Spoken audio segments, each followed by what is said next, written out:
এখন যে পরিমাণে গরম পড়ে গেছে, তো এই রকম দিনে কাঁচা আমের অনেকে শরবত করে, আম পানা করে।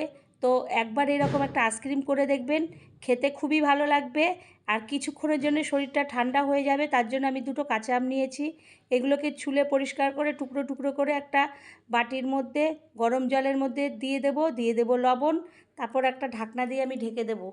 10 মিনিট পরে ঢাকনাটাকে তুলে দেখব আমটা সিদ্ধ হয়েছে কি না। তুলে সাইড করে প্লেটটাকে রেখে দেব। এরপরে সিদ্ধ হলে আমি জল ঝরিয়ে এই আমটাকে ওই প্লেটের মধ্যে তুলে নেব। তারপরে ঠান্ডা হবে, তারপরে ঠান্ডা হয়ে গেলে মিক্সিং জারে আমি মিহি একটা পেস্ট করে নেব। তো বন্ধুরা, এই রকম একটা আমের যদি আইসক্রিম একদিন হলে না বানিয়ে থাকেন, এখনই দেখার সঙ্গে সঙ্গে এরকমভাবে বানিয়ে নেবেন। দেখবেন খেতে খুবই ভালো লাগবে।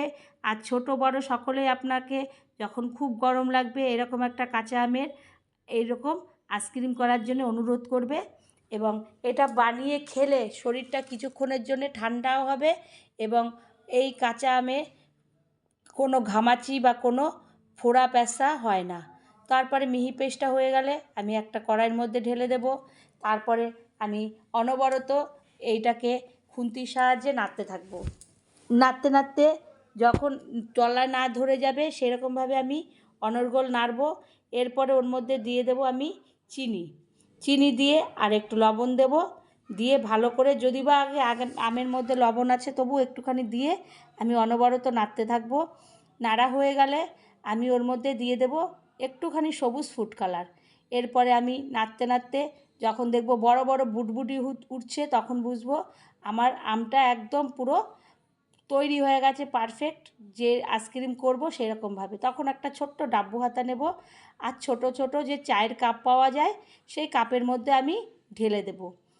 একদম ভর্তি দেব না, সামান্য একটু বাকি থাকবে ভর্তি হওয়ার, সেইভাবে সবকটার মধ্যে সমানভাবে এইভাবে আমি যে পেস্টটা করেছি সেই পেস্টটা আমি এইভাবে দিয়ে দেব।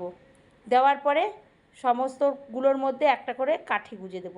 তো বন্ধুরা, এখনও যদি এই গরমের মধ্যে কাঁচা আমের এইরকম আইসক্রিম না করে থাকেন, আজকে দেখার পরে অতি অবশ্যই করবেন, দেখবেন খুবই ভালো লাগবে।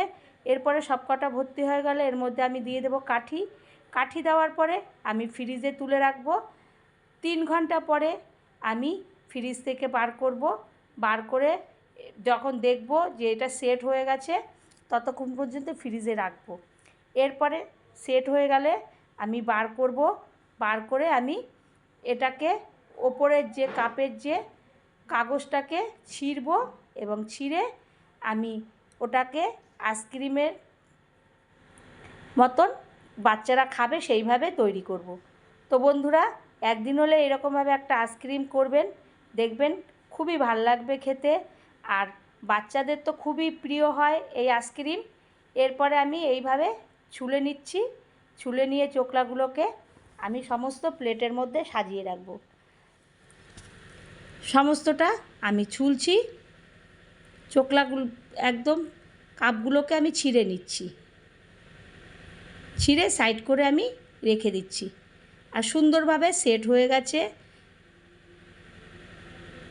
এইভাবে সমস্ত কটা আমার হয়ে গেলে আমি এরকম প্লেটের মধ্যে সাজিয়ে রাখবো। তারপর একটা একটা করে বাচ্চাদের দেবো। ভালো লাগলে আবারও কোনো রেসিপিতে দেখা হবে। ধন্যবাদ।